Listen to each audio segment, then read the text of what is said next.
Bonjour, monsieur le maire. Salut. Oui, monsieur le maire, l'opinion publique locale, régionale et nationale, et voire internationale, est ébranlée depuis vendredi dernier du fait de l'interpellation de monsieur Yassine Bambo, ancien maire de la commune d'Ambam. Ça va dans tous les sens. Est-ce que l'opinion peut avoir ce qui se passe exactement, monsieur le maire? Voilà. Merci pour l'occasion qui m'est donnée pour donner, si je peux me permettre l'expression, la version officielle.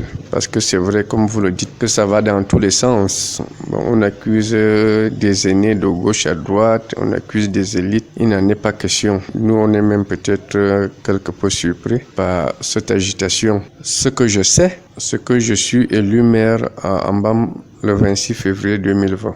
Et au moment de la passation de service, mon prédécesseur emporte tout le patrimoine de la commune, voitures, matelas, fanfares, groupe électrogène, téléviseur et tout. Je reste tranquille. Le mardi 14 juillet 2020, je reçois un coup de fil de mon prédécesseur qui me fait savoir qu'il a laissé des livres dans l'ancienne résidence des maires et qu'il veut les récupérer.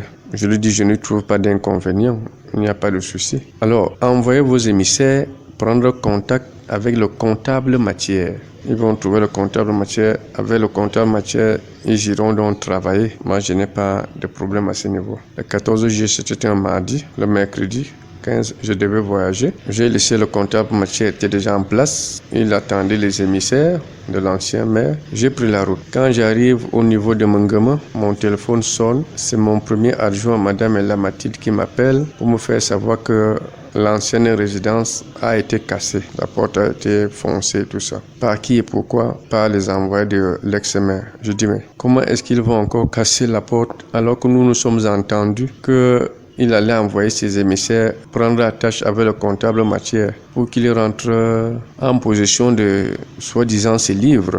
Bon voilà, à ce moment précis, nous allons donc prendre toutes les dispositions pour sécuriser d'abord la résidence des maires. Et pendant que nous y sommes encore éberlués, on reçoit des sommations de l'huissier de justice que nous devons rendre les effets et tout. Mais c'est à ce moment précis que nous on se dit que mais, ce monsieur est parti avec tout notre patrimoine.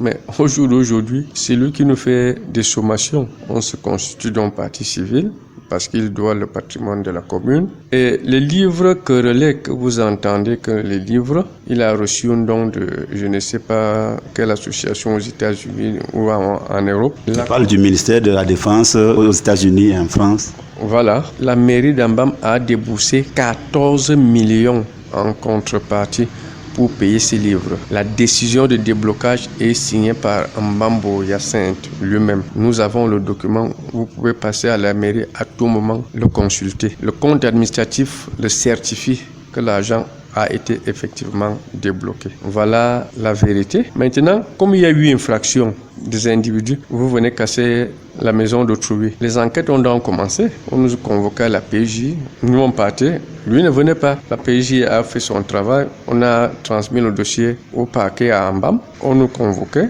Bon, lui ne venait pas. Et la justice a ses procédures. C'est pourquoi on aboutit à ce mandat d'amener. Voilà la réalité.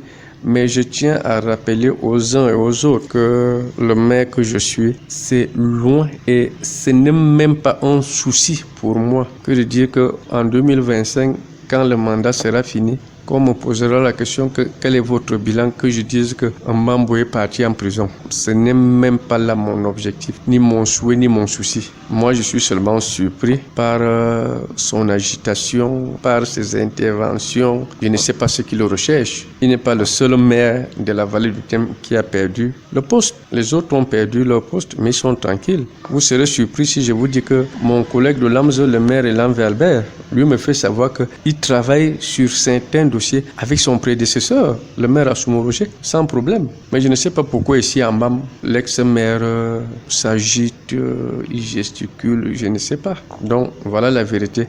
Il n'en est rien de nos élites ou bien qu'un règlement de compte politique ou bien qu'une histoire politique, il n'en est de rien. Voilà la réalité. Je vous remercie, monsieur le maire.